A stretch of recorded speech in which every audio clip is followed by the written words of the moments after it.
The USS Cerritos goes to Pakled planet to negotiate a ceasefire. Armus wishes he had someone to torture, and a Pakled does something unspeakable in Airlock 17. Hello, everybody, and welcome to the Seventh Rule with Cirroc Lofton. Hello. Today we are joined by Mr. Don Crandall. He's got a lot of interesting things to say. You hear him mentioned on this show all the time, but did you know he also pitched an episode to Deep Space Nine back in the day? Don Crandall, ladies and gentlemen. Hello, everyone. Good to be here. Thanks for inviting me, guys. My name's Ryan T. Husk. Today we are doing a review of Lower Decks Season 2, Episode 6, The Spy Humongous. Fun play on words there. So, I don't know. What do you guys think? You guys want to find out the episode that Don pitched to Deep Space Nine before we get started on this? Just real quick. Yeah, let's do it. Yeah, I'd like to know about that. Mm-hmm. Okay. So, yeah, this was way back in 93, 94. Hollywood almost never does this. Star Trek was taking pitches without requiring an agent or to be in the Writers Guild.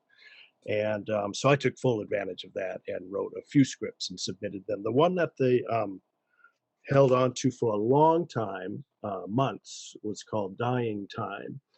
And just in a nutshell, it was kind of an apocalyptic story about how things went really, really, really bad for the station, Deep Space Nine, and Bajor. And so a future Sisko and a future Kira come back in time to the present day on Deep Space Nine and replace their younger selves. I think they knocked them out and just hid them away. And their plot is to assassinate this Bajoran politician who's going to run for president and just make things really, really bad. I think there's definitely some inspiration from Stephen King's The Dead Zone there. But yeah, you know, they held on to that for a while. And I got this call months later saying, after months of careful consideration, we have decided not to buy your script. And so that, you know, my heart sank. But as a consolation, they invited me down to the Paramount lot to do a formal pitch session with Ronald D. Moore, who is, of course, one of the big writers in the Star Trek canon there. So, yes, it was in the Star Trek building. You know, it was a lot of fun. And I remember so odd to see, and Cirroc, you may remember this if you've ever been in Ronald's office, but he had a big Darth Vader helmet. Like it might have been an actual prop from the movie, and it was in a glass case. But there I was pitching for Star Trek, and there's this big Star Wars item there to look at. But yeah, I pitched several ideas to him, and he gave me constructive criticism. He didn't just say, "No, I don't want that." You know, he told me why he couldn't get these, buy these ideas from me. One of them ended up being remarkably similar to next week's episode. You know, just my luck. But in the end, he did. Yeah, in the end, he didn't purchase anything, but it was a great experience. I was only 25 at the time, and yeah, just a lot of fun. You know, I still kept a lot of stuff, pitch letter, and I've got notes from Lolita Faggio. I think she's been on this show. Yeah, and from Ronald D. Moore, and you know, they gave me a series Bible and sample scripts. So yeah, just a really fun experience, especially coming right out of college. So not only do they listen to you, but then they also send you away with like parting gifts and say, "Hey, keep up the good work. Here's some help to help you further along your career and your path." That's so cool. What did Lolita say in her notes? Anything of note? Oh, it's, you know, she would tour the conventions, and this is how I found out about it. She apparently would hold workshops for the writers' submissions. I didn't attend any, but I definitely saw her a couple of times on stage.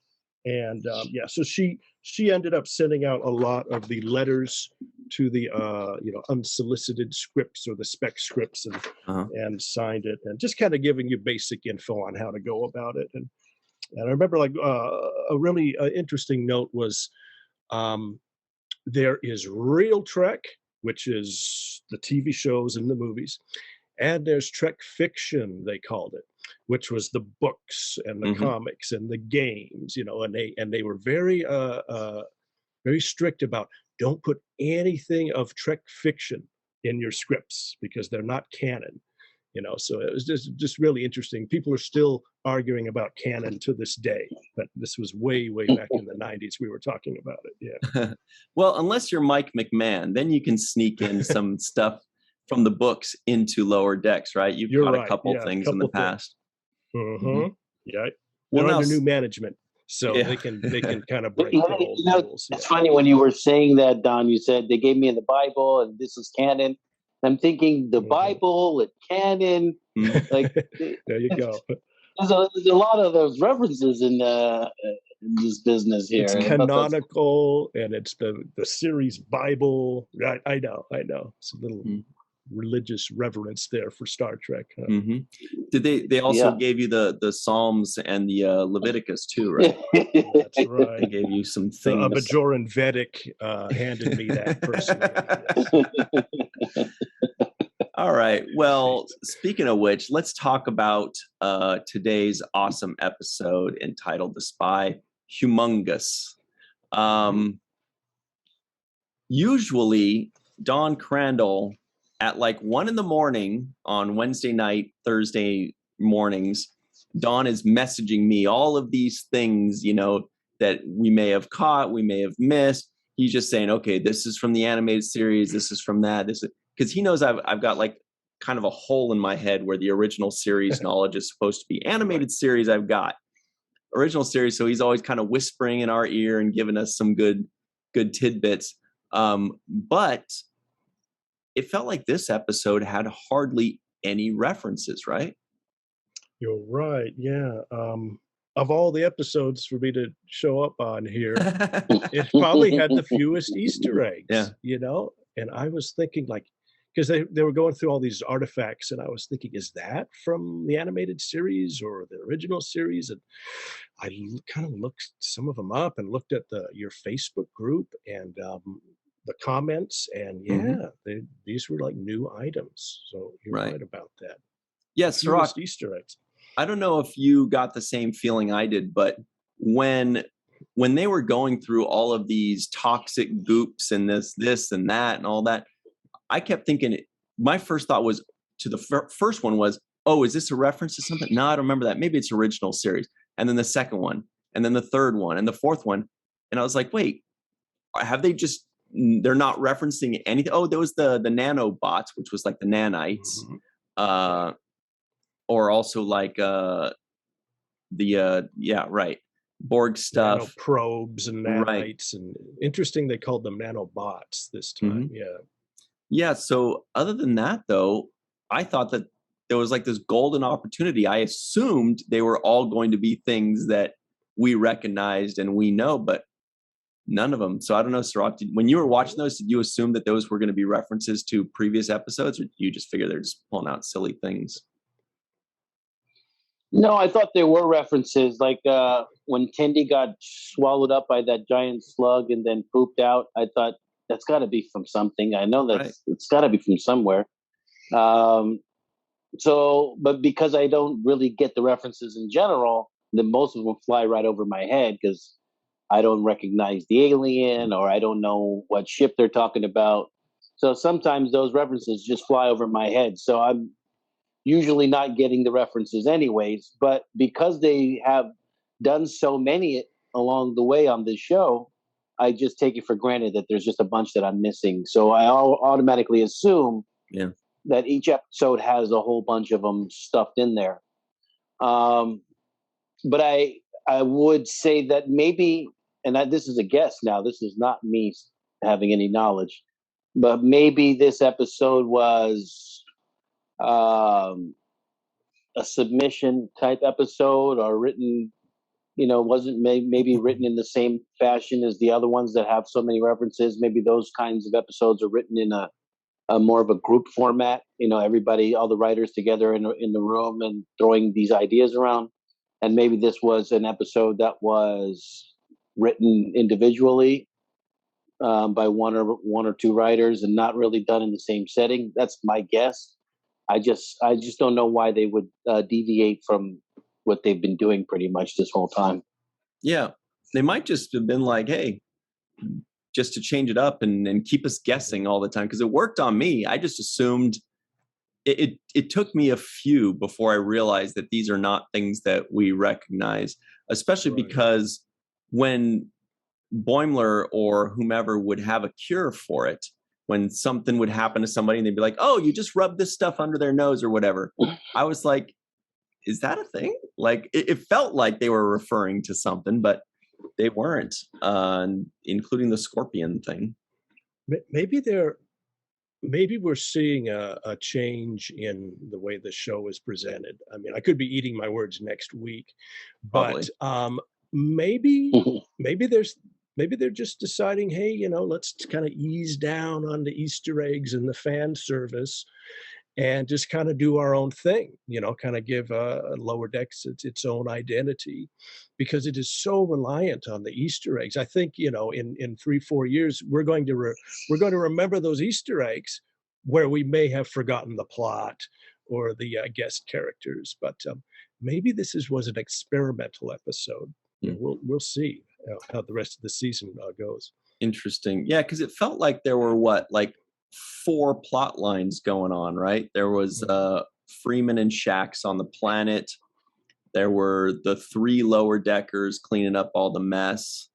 What did they call that? What did they call that day? Trash day. ACD. Yeah, anomaly consolidation day duty. Yeah.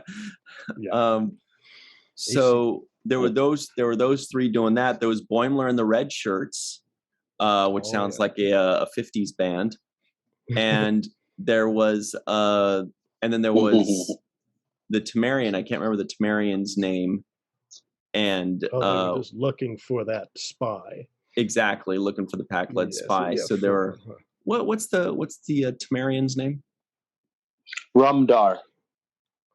Oh, Rumdar is was that it? He was the spy Pakled. Yeah, the spy Pakled. Yeah, the Tarmarian is the guy that the Temba, his arms open guy, and he did have a great line where he says, he's like, "You getting Kzinti?" when he pulled back the veil vibes from this guy. Because, you know, everything is like the way the Tarmarians talk, as we learned in Darmok, Next Generation. Everything that they say is in metaphors and past histories and stories and stuff.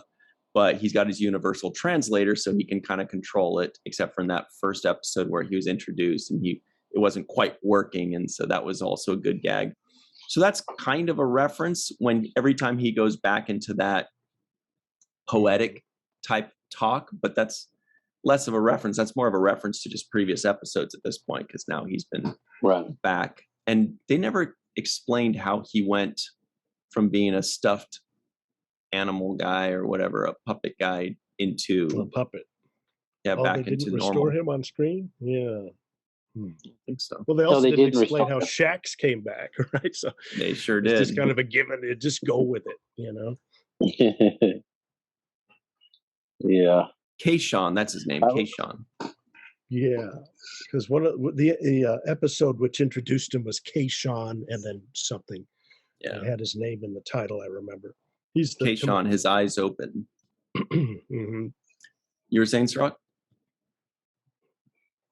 No, they did do a Captain Janeway reference. I mean, that was kind so of good. They kept doing that one. So they had one reference, at least the one that I could catch without having a deep knowledge of everything. But, you know, they did mention Janeway a couple of times. Yeah, yeah. And they did mention Riker in this episode. Again, Riker seems to be getting the most non-appearance and appearance mentions. He's always, if you combine them. Yeah, he's pretty much the recurring regular guest star on this show. Yeah, he's always getting a reference, and this time they mentioned extra room in his pants for his legs. For his legs. So his legs. Okay, yeah. But the writing is still clever, and that's what carries the show, in my opinion. The comedic writing is still clever. they still get their little jokes in here and there, and I think that's what carries the show ultimately. Does Riker still play the trombone? And the guy goes on to say, "Yeah, because I wish I learned how to blow something brass." Like, and those kind of jokes, like they're not lost on me, and I'm sure not on you, Ryan, either. What? So mentioning the non-appearance mentions, let's see who has the most non-appearance mentions by my count. I mean, the Enterprise, you guys, they've mentioned the Enterprise 7 times already. Okay, and now if you want to go by people, Kirk has the most with 5. Spock has 4. Picard, Riker, and Data have 3, unless I've missed some. Janeway's got 3 now. So those are the leaders, and the Titan, if that counts as 1. But yeah, okay, they do love their old school people. Well, the show is, it really caters to fans of the original series, Next Gen, and the animated Voyager. series. And the animated series. But I was talking to Ryan, I was like, Deep Space Nine needs some love on this show. It got a little bit last week when they had the Deep Space Nine model. And they mentioned Jadzia and Ezri Dax, little figures Quark in there. But, and Quark, yeah. But, yeah, we definitely need some more. Mike, if you're watching, we need some more Deep Space Nine love on this show. Oh, he's watching. He said he's only missed one of our reviews, but he said he'll go back and watch it. No, he's watching. Yeah, I would agree with you, John. I would say that it does need a little bit more DS9 because they have been Next Generation heavy and also the original series kind of heavy, but mostly Next Generation, I would say. Especially because they've tied in Boimler and Riker as, their storylines and characters have had so many interactions. So that's one thing I would agree with you on. But maybe they're taking, like you said, and maybe they're deviating from just even doing so many references and trying to create their own identity. My question for you guys is, because I don't know the answer to this, is the animated series and including this show, is that considered canon? Yeah, that's a good question, because they flipped back and forth on it a couple times, right, Don? That's a good question, because here's the DVD, and even in the booklet that comes with it, they ask that question: is this show considered canon? Yeah. And at least 15 years ago or so, when the DVD came out, they didn't have a straight answer. It kind of depends on who you talk to. And they also pointed out that apparently Gene Roddenberry disliked some of the movies so much that he did not consider them canon. It's all in this. Really? If you can get your hands on this old DVD, the animated series. But yeah, I think that certain elements may be considered canon, like species that make their debut in the animated series and maybe show up later. Got a lot of them, of course, in Lower Decks. Maybe certain basic storylines. Maybe the Spock episode Yesteryear. That's the one where he goes back in time. I think people kind of cherry pick from the animated series to decide what is canon and what is not. I thought that it was considered canon, and then at some point they said no, it's no longer canon. And then they brought it. It's kind of like the Pluto of Star Trek, right? The animated series, like Pluto, they're like, it's not a planet anymore. Okay, now it's a planet, and all this kind of stuff where they go back and forth. And as far as the books, I just look at it kind of almost like ingredients you have in your house that aren't officially in the instructions for how to bake a cake. For example, you've got those instructions. This is officially how do you make this cake. Now, you have these caramel chips instead of chocolate chips if you want to add those in, but that's not necessarily in the recipe.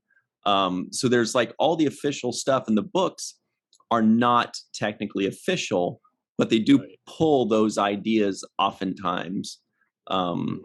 but yeah, it's nothing in books or comics or anything is official. Only what's been on the screen. Well, as I was saying, like Star Trek is, of course, under new management now with Kurtzman and CBS/Paramount, and so they can do whatever they want. At least I just remember, back in the 90s, they said the books and the games and the comics were not canon at all.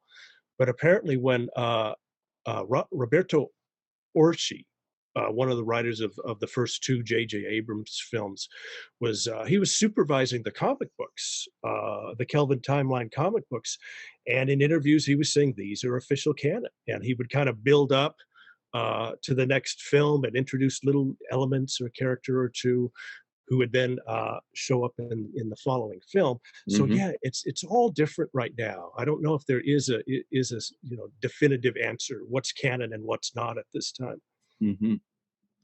Okay, but the Kzinti are canon because we saw them in the animated series, and this show makes me want to rewatch the animated series more than any other series. Those, for some reason, that's kind of like the little pet project, that the animated series is so fun.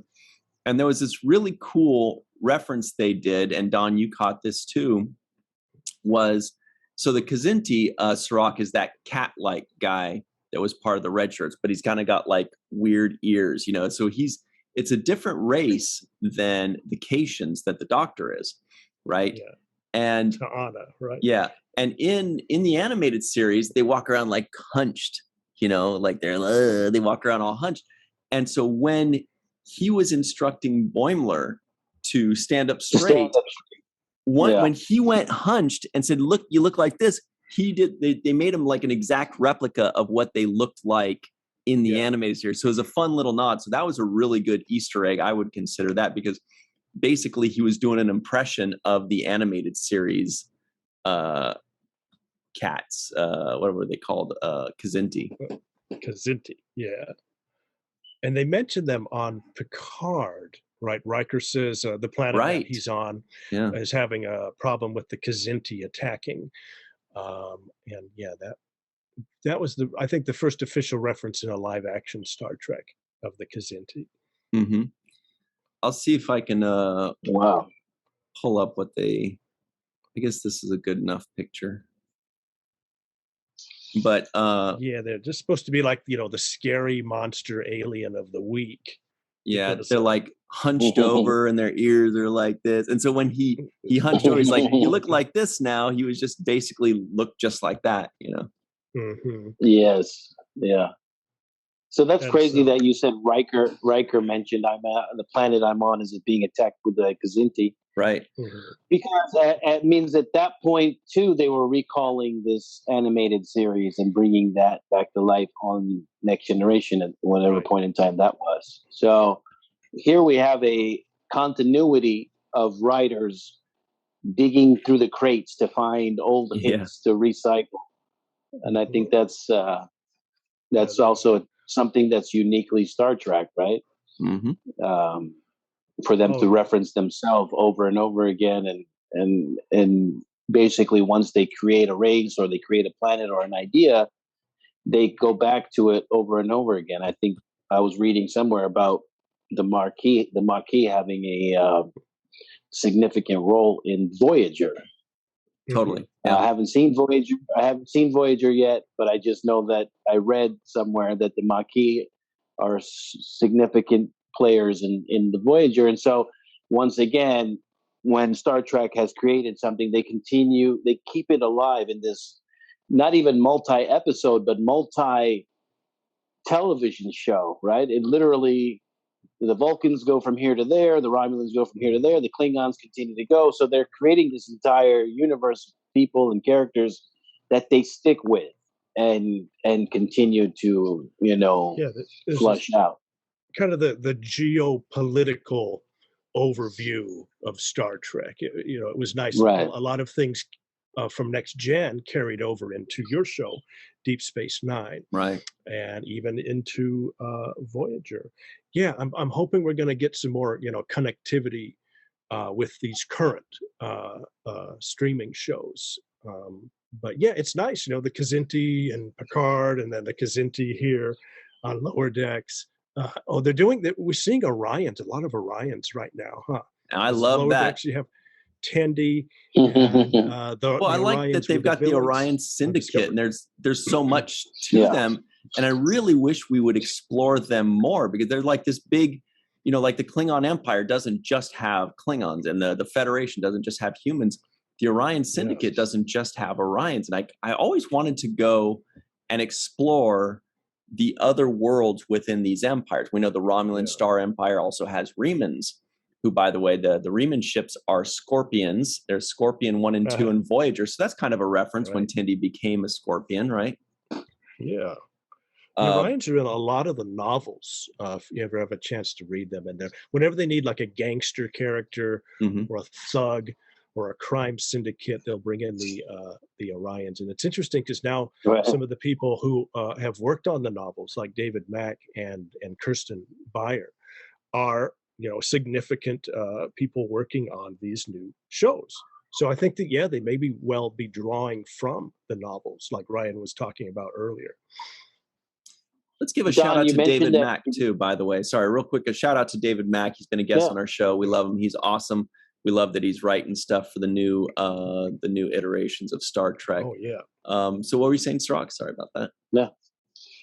I just was asking Don about the DVD that you were referring to. What DVD is that? What's the title of that DVD that's behind you? Oh, okay. Star Trek: The Animated Series. So this is just the DVD that came out maybe 15 years ago. It's got all the episodes. I think there's 22. Yeah. And it's got in it the liner notes that talk about how Roddenberry didn't consider certain films canon, and is this show canon? So, but yeah, just check it out if you have a chance. The little notebook in it. I know that Ryan loves. He loves TAS, but in this they're talking about is this show canon or not? I think it still remains a mystery. It's just depends on whoever you talk to. Yeah, I think that for per capita or pound for pound, TAS gets mentioned the most, because they only had 22 episodes, half hour, right?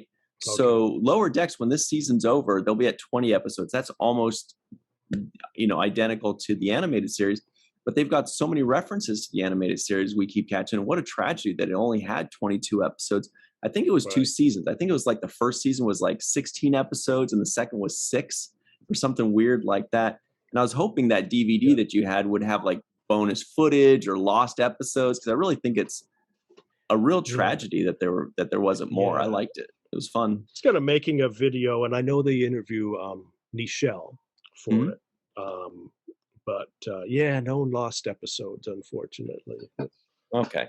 So back to this episode. Yeah. And the Pakleds, one thing that's not consistent is they've kind of been reimagined in a way physically from how they were in Next Generation and in Deep Space Nine and Quark's Bar. They make them kind of big and burly now, whereas before they were always burly, but they weren't necessarily like big. They were kind of hunched and halfway decrepit, and like kind of working out. Yeah, but now there's these big soldiers. So, but I think they kind of had to do that to make them more imposing than what they used to be, because they used to be basically just a joke. Right. Who they remind me of the Kazon, because the Kazon Cirroc were the big villains in Voyager the first couple of years. They were the scavenger race who they apparently didn't create any of their own technology or weapons. They either stole their weapons or they scavenged or salvaged it from derelict ships, and they were I get there was nothing unique about them, so they were Borg proof. The Borg deemed the Kazon, just untouchable. We can gain nothing from the Kazon. There's no uniqueness there. That's Aron as a Kazon, right there. And Aron played a Kazon, but it reminds me of what they now with the Pakleds, of what they did with the Kazon, with they're a scavenger race, and they are stealing technology. Um, so, but I think they're interesting. I always wanted to see more of the Pakleds. They only did one episode of Next Gen where they featured them, and like you said, they do appear.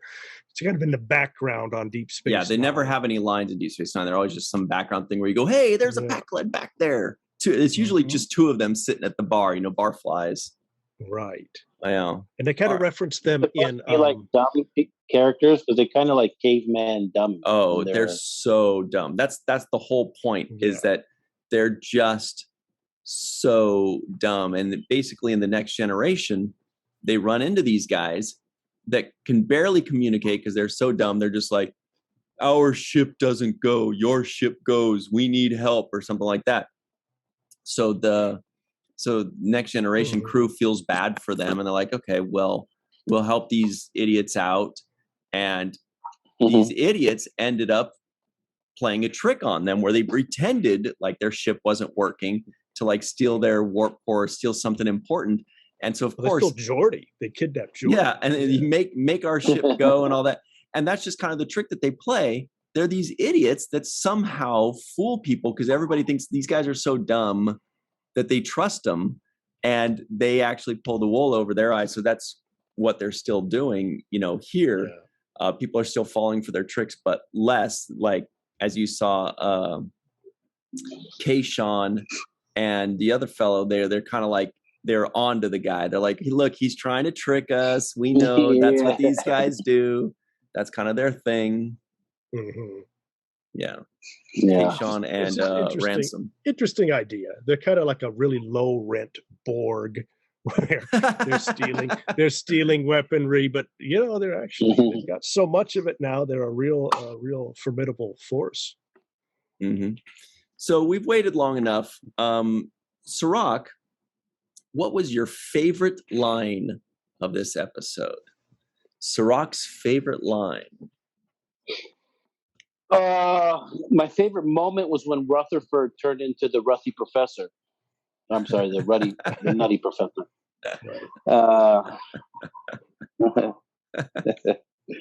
But I'm glad you like that one. I don't know if I did, but it made me laugh. But no, my favorite line was when they were telling Boimler that he needs to be more like a captain, and he was giving a speech, and he was practicing giving a speech that would get everybody behind him. And so he says, I trust all of you, and he actually does a really good Riker speech. But prior to him giving that speech, they're like, I want you to say it like you're Riker. Speak from the heart, his heart. Yeah. And I like the way they threw that in there. Yeah. Not from your heart, from his heart. So that was one of my favorite lines. And the other line was, this is not a friendship. This is a starship. Yeah. Are you a star? Or aren't you? Yeah. Are you exactly. Another good part along that storyline is when all the ensigns, the red shirts, step up like captains, and they start, like, when the first guy goes up and he starts talking to the dude, and the dude's eyes get all big, like, okay. And then the next one comes up, the next one comes up, and they're all just giving like pep talks, which was, very funny. So we enjoyed that. A funny moment. Oh, and yes. Okay, Don, you would know this. When the Three Little Pigs book comes to life, and they say something like, I think maybe Tendi says, oh, it's another one of those books that comes to life thing. Yeah. I felt like, again, the theme of today's episode, I felt like this was a reference that I missed. Oh, Rumpelstiltskin, maybe. Deep Space Nine, Rumpelstiltskin. That was a book that came to life. Yeah. And then also, it might be a really vague reference to the animated series Once Upon a Planet, where they had Alice in Wonderland, the Queen, and all of her soldiers come to life as they were like playing cards with heads on them, because anything you wish for comes to life, and that's of course a sequel to Shore Leave from the original series. But they had some Alice in Wonderland characters in that one. But I don't know. Yeah, I mean, I really had to strain my brain this time and go, was just like you, was that an actual callback? I don't know. Yeah. Yeah, I mean, Rumpelstiltskin maybe, Moriarty, but that was in a holodeck. Right. That's all I could think of. I had a favorite line I wrote down. They say this: who among us hasn't been pooped out by an alien creature? Yeah. Because we either pooped out or spit out. Because I think we saw Boimler get spit out by a monster in the early first season, and we even saw on Discovery a Booker.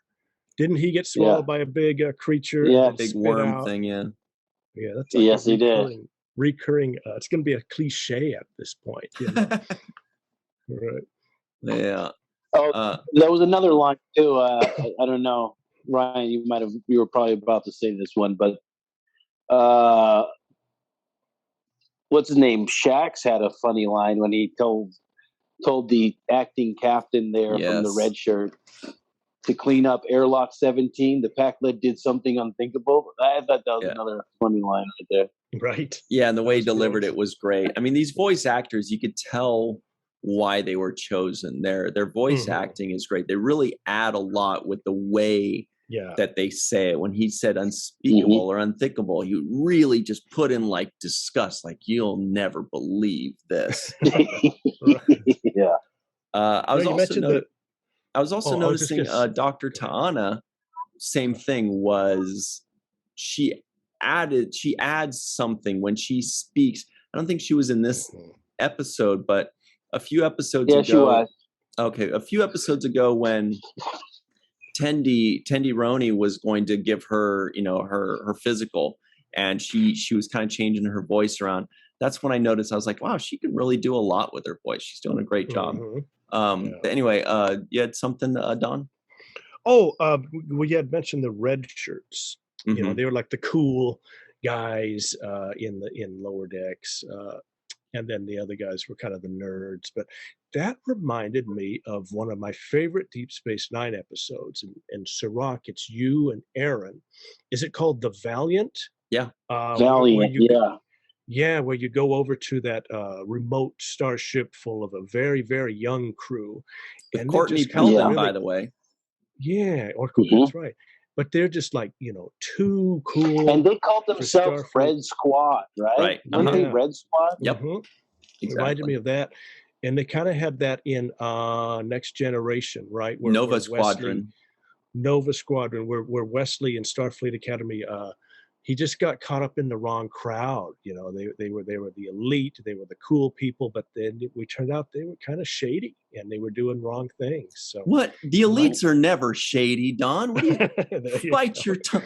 And that episode was called The First Duty. That's a really good one too. With the character Cito Gaston that came back later, and the character Nicholas Locarno, who later suddenly had a name change and became Tom Paris in Voyager. But that's a really big episode. Yeah. Yeah, I thought of that too. The Red Squad and Valiant as well. Yeah. So Don, that's a good pickup. I don't know if they made that on purpose. I don't know if they did that on purpose, but it did feel like they were trying to make some kind of nod to that. For sure. And especially because the guy who was the leader of this red shirts, he kind of had that same pompous, obnoxious leadership style that the Valiant Red Squad leader had. So there was a big similarity there, in my opinion, and just their character overall. Totally. Tendi had a funny line at the end when Boimler was trying to make her laugh, and he ordered all that crazy stuff from the Replimat, and it just doused him and drowned him in a puddle of that food. And she started laughing, and I didn't get the word that she said, but she said, that was such a waste of proteins. I got that. I didn't get the word that came before protein, because I tried to rewind a few times. I couldn't understand what she was saying, humorous or something protein. But I thought that was a funny line too, because that's what makes her laugh, is a waste of protein. It's like it just goes, that's an insight to her kind of. Yeah. Mm-hmm. I liked it. Yeah, that was a good one. And material that they use. Yeah, those are the kind of throwaway lines are the ones I enjoy the most because, like, okay, we get it, you know, this guy's doing something big or this person's saying something hilarious, but every once in a while they do like a little throwaway line where you're like, that's what she's thinking about, was that it's a waste of proteins. Like that, that's what's going through her head. You can just dump it back in the replicator and just you're all set. Theoretically, right? Protein or something pre-composited. Yeah. I don't know. Something like that. Ta'ana was in this episode. She was the one caring for Rumdar, the Pakled, after he went into space. And she's like, I don't know how this guy got and went in from the vacuum of space, but oh well. And she walks away. Yeah. So that was funny.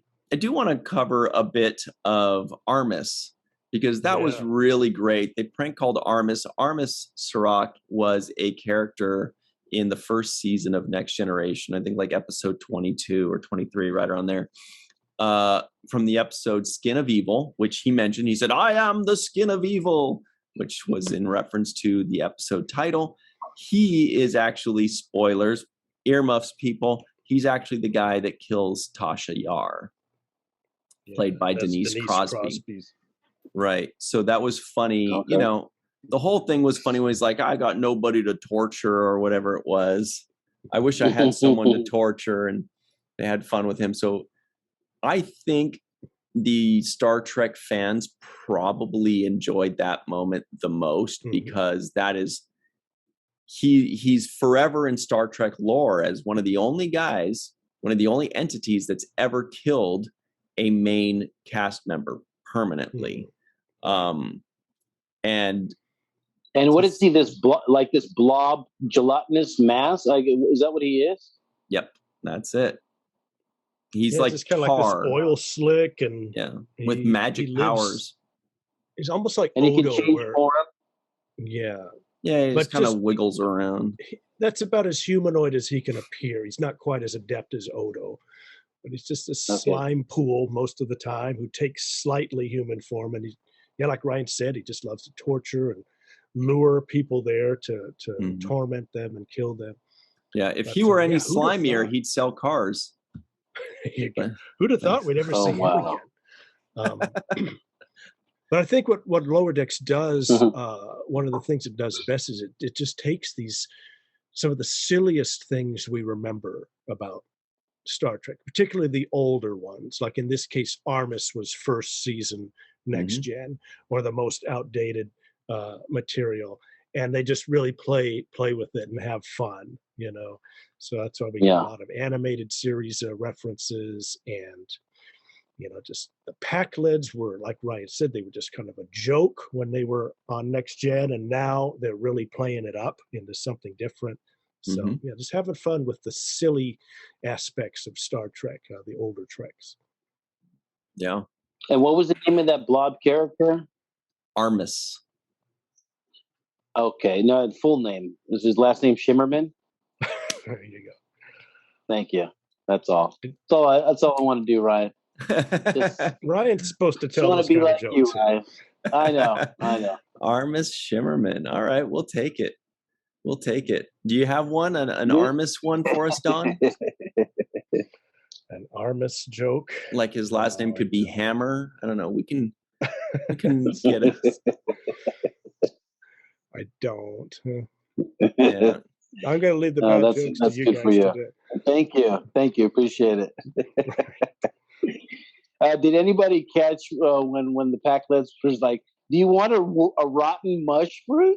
Like, blob of mush fruit. Was that something that they've talked about in the past, or that was a new thing? Yeah, I don't think so. I bet you the Ferengi would like that. They do eat some really, really foul things, don't they? They're partial to grubs and worms and things like that. Mush fruit. Yeah, mush fruit. Who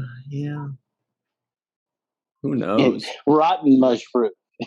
I mean, that's the only way to do it. Well, we like curdled animal secretions like milk and right. And we're like, cheese. We love that stuff. Yeah, that was the thing. I think it was in a Star Trek novel. I think it was a novel, not one of the shows, but like they brought a Klingon to the Enterprise or something, and he was disgusted by cheese, because it was this mold. It was, this foul fungus mold that they were eating. He would just rather eat live You should go to animals. France, dude. In France, like the cheese actually has the mold layer around it, and they just cut off the mold part and then eat the part that's not really moldy yet. And then they, on their cheese plates. And then when they do that and they eat their fill, they put the cheese plate like back in the garage, or, because it's super stinky, because they don't want to put it in the fridge, because in the fridge it doesn't, quote, ripen. So once they cut off the mold, they eat a little piece, they put it back out into the garage so that it can get remold, like get another new layer of mold on it for tomorrow. And then they're like, here comes the next layer. It's pretty hideous. Oh, man. We eat that. I don't know. Anyway, we're just about out of time here. We do have to run. Don Crandall, thank you so much for joining us and giving us your knowledge.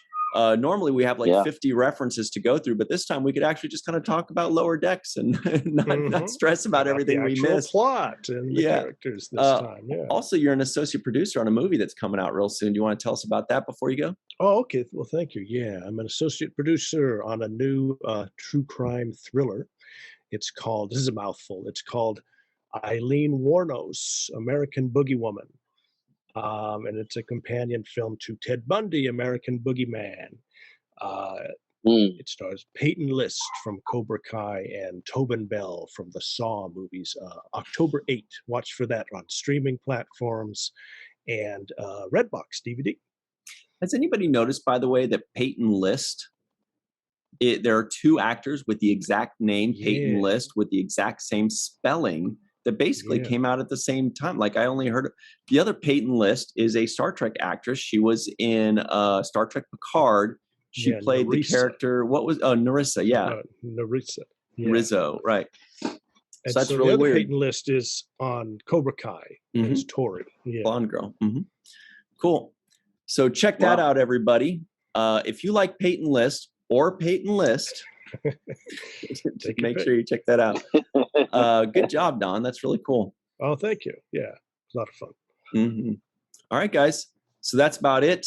Everybody at home, leave us comments below. Tell us if you think the red shirts was in reference to Red Squad or Nova Squadron. I think it was. And tell us anything that we may have missed. Tell us your favorite moment. Was it when the Kzinti went like this? That was my favorite. Or was it when the guys kept calling Freeman Janeway? All kinds of goodies. Oh, real quick, I love the exteriors when they were at the very beginning, when they were arriving at the planet and everything was in golds and oranges. Their exterior shots are just so good. And I really wanted to make sure to say that before we go out, because they deserve big kudos there, I think.